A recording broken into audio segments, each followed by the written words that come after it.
Hello students, देखिए आज हम पढ़ने जा रहे हैं कुछ इंपॉर्टेंट जर्नल एंट्रीज के बारे में। तो आइए स्टार्ट करते हैं बैड डेट से। तो सबसे पहले देखते हैं कि बच्चे बैड डेट होता क्या है। कह रहे हैं when due amount is not recoverable और पार्शली रिकवरेबल। देखिए जब आप नॉर्मली यूजुअली क्या होता है कि जब हम किसी को सामान उधार बेचते हैं, मींस जब हम क्रेडिट सेल करते हैं, तो क्या होता है कि क्रेडिट सेल करने पर हमारे डेटर्स इंक्रीज हो जाते हैं, जैसा कि आप सभी जानते हैं। तो अगर हमें अपने डेटर्स से जो अमाउंट लेना है उसमें से कुछ अमाउंट रिकवर ना हो, जिसे हम पार्शली रिकवरेबल बोलेंगे, या सारा का सारा ना रिकवरेबल हो, जिसको हमने बोला कि अमाउंट नॉट रिकवरेबल। तो जो अमाउंट हमारा रिकवर नहीं हो रहा है, आई मीन टू से कि जो पोर्शन रिकवर नहीं हो रहा है वो सारा का सारा भी हो सकता है या उसका कुछ पार्ट भी हो सकता है, तो that amount is known as bad debt.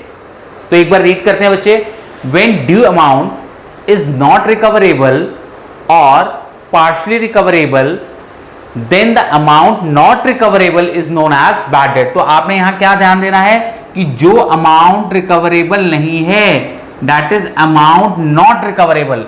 तो जो अमाउंट रिकवरेबल नहीं है that will be known as bad debt. तो हम केवल उसी अमाउंट को बैड डेट बोलते हैं जो अमाउंट हमारा रिकवरेबल नहीं होता है। ठीक है, तो जो अमाउंट नॉट रिकवरेबल है that is known as bad debt. Right बच्चे, अब हम देखते हैं कि इसकी अकाउंटिंग ट्रीटमेंट के लिए। तो जैसा कि आप सभी जानते हैं कि जो अमाउंट रिकवरेबल नहीं होगा, जो अमाउंट हमारा डूब जाएगा, इन अदर वर्ड्स हम कह सकते हैं कि हमारा पैसा डूब गया। Bad debt means the debt which has become bad, वो पैसा जो हमारा डूब गया है। तो बैड डेट बच्चे देखिए बिजनेस के लिए लॉस है, अंडरस्टूड है कि जो पैसा हमें रिकवर नहीं होगा, जो पैसा हमारे पास आएगा नहीं, डूब जाएगा, that is loss for the business. और आप जैसा सभी जानते हैं कि लॉसेस क्या होते हैं, accounts of expenses and losses are called nominal accounts, and as per the ruling of nominal accounts you all know कि debit all expenses and losses। तो thus we can say कि bad debt account will be debited। ध्यान दीजिए, bad debt account will be debited। Clear है? Next point पर आते हैं कि by the result of this loss, which loss? bad debt। तो by the result of this loss हमारे debtors जो कि हमारे एसेट होते हैं वो कम हो जाते हैं। क्योंकि आप देखिए जब आपने कहा कि ये मेरा पैसा डूब ही गया, तो अब वो बंदा आपका डेटर थोड़ा ही रहेगा, तो आपका डेटर क्या हो जाएगा, कैंसिल हो जाएगा। तो जैसा आप सभी जानते हैं कि डेटर इंक्रीज करने के लिए क्या करते हैं बच्चे, डेबिट करते हैं, और डेटर डिक्रीज करने के लिए हम क्रेडिट करते हैं। तो इस तरीके से भी हम देख सकते हैं कि डेटर अकाउंट हमारा क्रेडिट हो जाएगा। तो हमने देखा कि एक तो हमारा बैड डेट अकाउंट डेबिट होना है जितना हमारा लॉस हो रहा है उससे, और हमारा डेटर कैंसिल हो जाना है जिसके लिए डेटर अकाउंट क्या करेंगे, हम क्रेडिट करेंगे। तो आइए इसको हम दो जर्नल एंट्रीज के थ्रू एक बार देख लेते हैं, दो केसेस के थ्रू। पहला केस है जिसमें लिखा है when total amount is not recoverable, means हमने उससे जितना पैसा लेना है वो सारा का सारा रिकवरेबल नहीं है। मींस अगर मान लीजिए सपोज हम कहते हैं कि हमने अपने डेटर से 10,000 रुपीज लेने हैं, तो 10,000 के 10,000 हमारे अगर डूब जाते हैं, तो ऐसे में हम क्या करने वाले हैं, हम बैड डेट अकाउंट को डेबिट करने वाले हैं पूरे अमाउंट से, bye the amount of total loss. तो ऐसे में हमारा 10,000 का 10,000 पूरा लॉस है, तो हम यहां लिखेंगे bad debt account debit by 10,000, और debtors account will be credited as, क्योंकि अब वो हमारा डेटर कैंसिल हो जाएगा, हमारा डेटर नहीं रहेगा। और हम सभी जानते हैं कि डेटर कैंसिल करने के लिए क्या करते हैं बच्चे, क्रेडिट करते हैं। तो इस तरीके से हमारी journal entry would be bad debt account debit to debtors account. Clear है? अब हम आते हैं नेक्स्ट, कह रहे when part of the total due amount is recovered, means अगर हमने अपने डेटर से 10,000 रुपीज लेने हैं और उसमें से हमें 7,000 रिकवर हो जाते हैं, या हम कहते हैं कि सपोज हमें 3,000 रिकवर हो जाते हैं, तो इट मींस जो अमाउंट हमारा रिकवर हो रहा है वो तो उससे तो हमारा बैंक बैलेंस इंक्रीज हो जाएगा। जैसे कि आप देख रहे हैं कि इफ वी से कि we receive 3,000, for example we receive 3,000 out of 10,000, तो रिकवर्ड अमाउंट कितना हुआ बच्चे, हमारा रिकवर्ड अमाउंट हुआ 3,000। तो इससे हमारा कैश अकाउंट या bank account will be debited bye 3,000 rupees. और जो अमाउंट हमारा रिकवरेबल नहीं है, मींस इररिकवरेबल है, जो पैसा हमारा डूब गया है, वो कितना डूब गया बच्चे, 7,000, तो वो हमारा लॉस है। तो bad debt account will be debited bye the amount of loss that is amount not recovered, हम कह सकते हैं, which will be 7,000 in this example. जब हम बोलेंगे कि हमें देखिए 3,000 रिसीव हो गया है, 7,000 का हमारा लॉस हो गया है, क्या तब भी वो पर्सन हमारा डेटर होगा? नहीं, अब वो हमारा डेटर 10,000 रुपीज से कैंसिल हो जाएगा। तो इस तरीके से आपने देखा कि हमारी एंट्री क्या होगी, cash account will be debited by the amount recovered, that is 3,000 in this example. Then bad debt account will be debited by the amount not recovered, that is 7,000 in this example, and debtors account will be credited by the amount of total debtors, that is 10,000 rupees. तो इस तरीके से हमने देखा entries cash account debit, bad debt account debit to debtors account. ठीक है बच्चे. Now the next is bad debt recovered. देखिए बच्चे, बैड डेट रिकवर्ड क्या होता है, पहले हम ये समझ लें कि जो पैसा हमारा डूब चुका है, इट मीन्स जो पैसा हमारा बैड डेट हो चुका है, क्योंकि जैसा अभी आपने पढ़ा कि जो अमाउंट हमारा इररिकवरेबल होता है that is known as bad debt. अब देखिए उसके मिलने का तो कोई चांस नहीं है, लेकिन कभी कभी क्या होता है कि जैसे हमारा पैसा जो बैड डेट हो गया था, कुछ सालों बाद वो पैसा अचानक से रिकवर हो जाता है. अब आप कहेंगे अचानक से कैसे रिकवर हो जाता है. देखिए होता क्या है कि लाइक अब जिसने हमारा पैसा, जिस पर्सन के कारण, हमारे जिस डेटर के कारण हमारा पैसा बैड डेट हुआ, अब वो बंदा 3-4 साल बाद उसकी जो फाइनेंशियल कंडीशन होती है वो फिर से ठीक हो जाती है और वो मार्केट में आना चाहता है, सबके साथ बिजनेस करना चाहता है. तो अब आप एक बात बताइए, क्या उसके साथ कोई बिजनेस कोई उसके साथ करेगा? रीजन मीन क्योंकि उसके कारण पहले हमारा पैसा बैड डेट हो गया था. ठीक है ना. तो वो अपनी एक अच्छी रेपुटेशन बनाने के लिए वो क्या करेगा, पहले सबसे पहले आके हम लोगों का पैसा वो वापस चुकाएगा.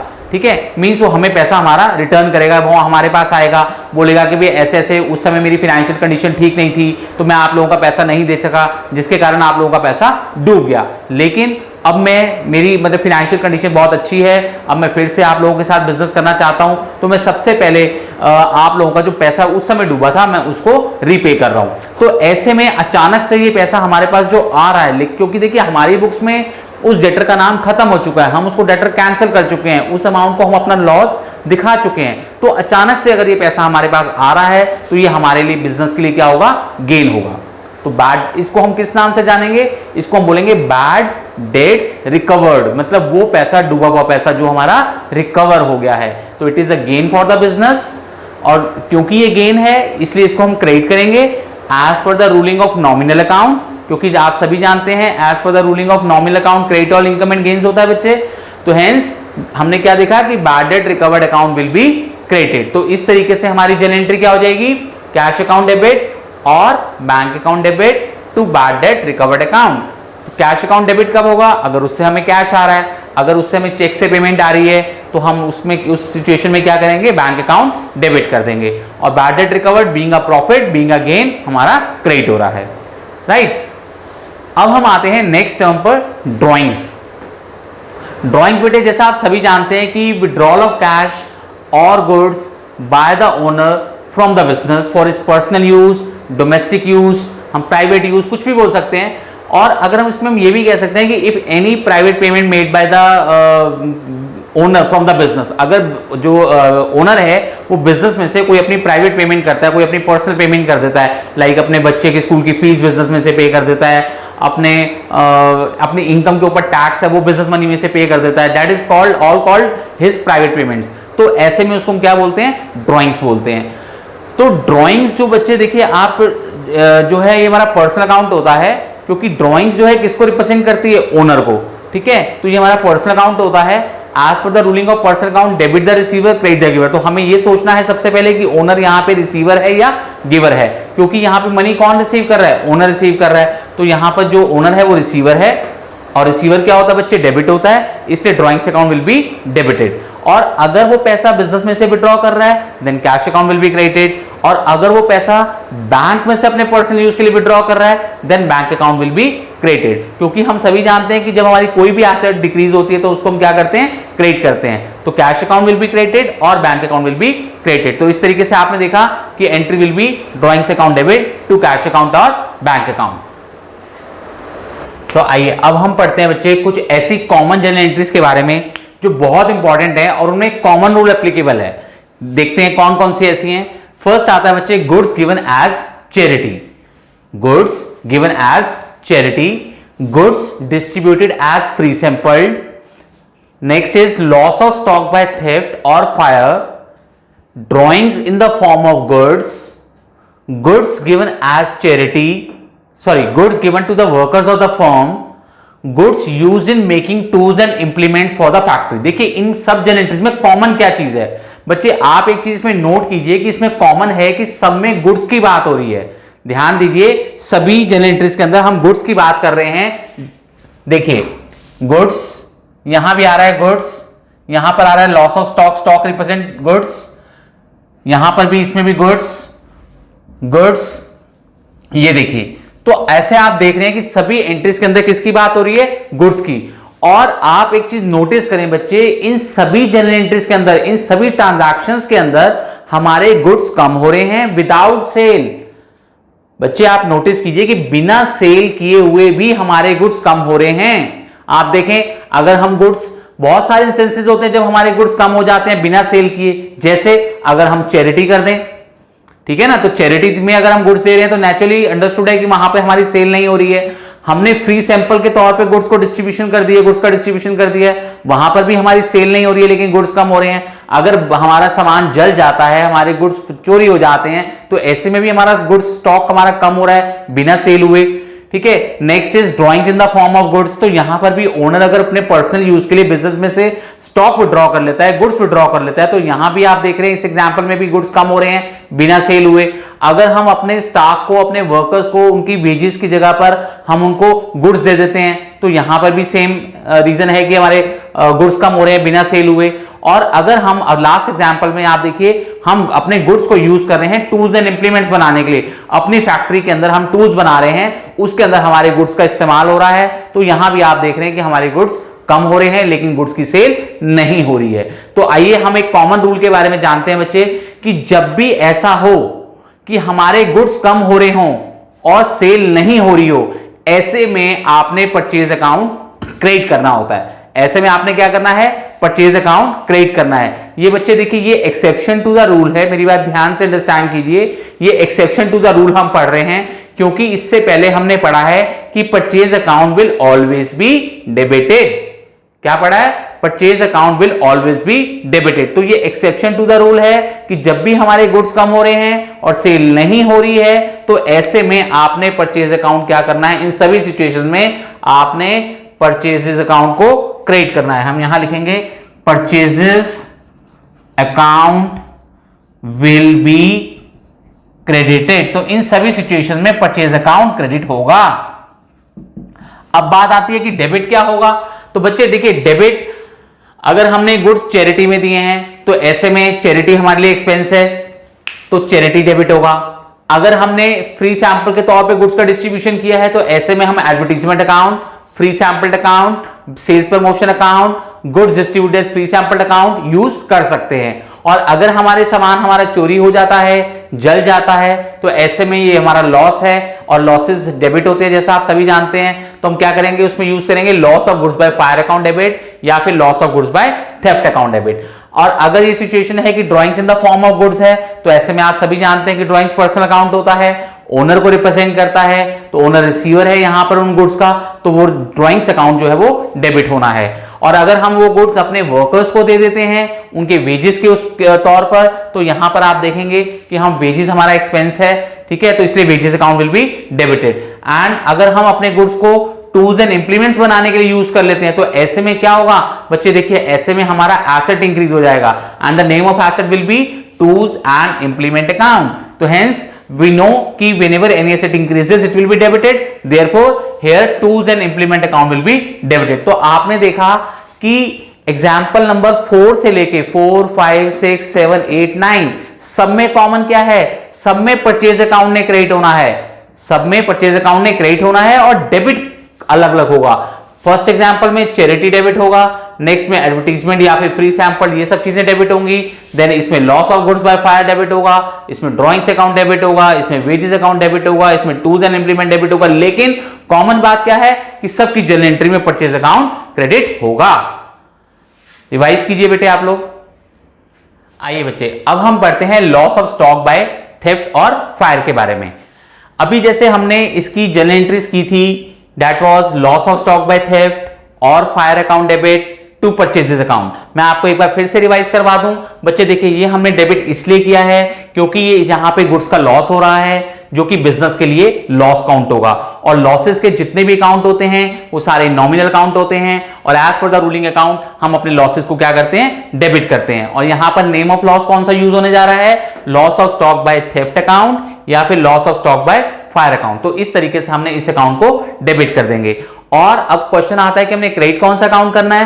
क्रेडिट बच्चे हमने परचेजेस अकाउंट करना है। रीजन बीइंग क्योंकि अभी अभी हमने पढ़ा है कि जब भी हमारे गुड्स कम हो रहे होते हैं बिना सेल किए हुए तो वहां एक्सेप्शन टू द रूल होता है, परचेज अकाउंट हमारा क्रेडिट होता है।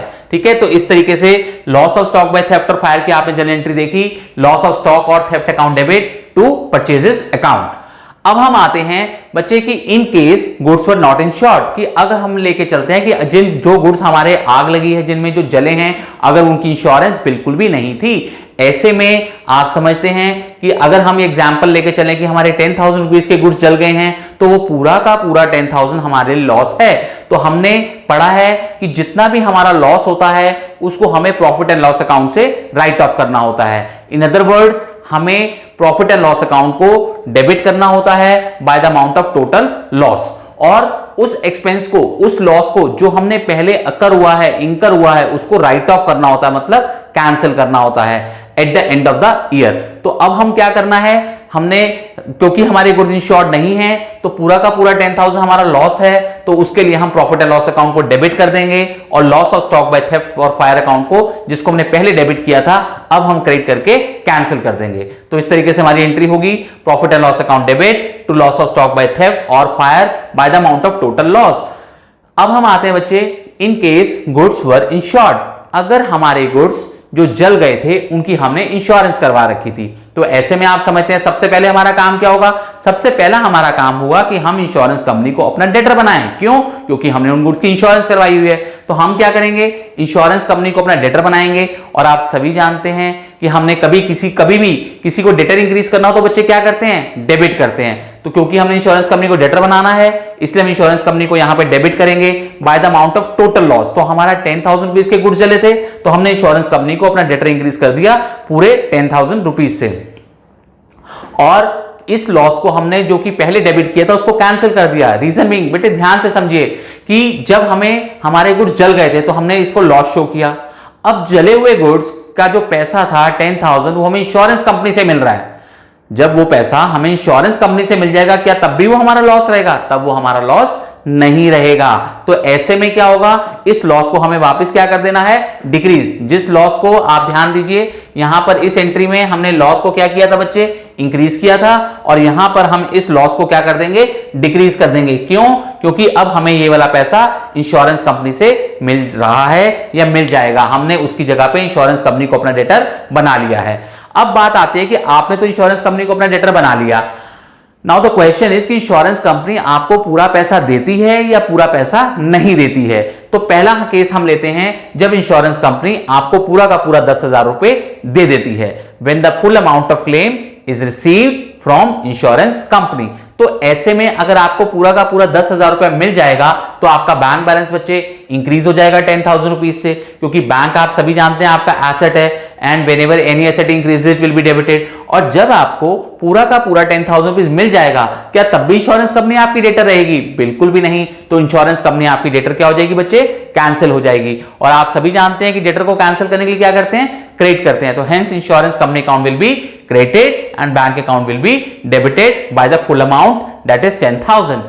इससे आगे बढ़ते हैं जिसमें लिखा हुआ है कि when the full amount of claim is not received from the insurance company. इसमें क्या होने जा रहा है बच्चे, इसमें इंश्योरेंस कंपनी ने क्या किया, आपने तो इंश्योरेंस कंपनी के ऊपर क्लेम किया पूरे 10,000 रुपीज का, जितने के आपके गुड्स चोरी हुए या जले, लेकिन इंश्योरेंस कंपनी ने आपका पूरा क्लेम एडमिट नहीं किया।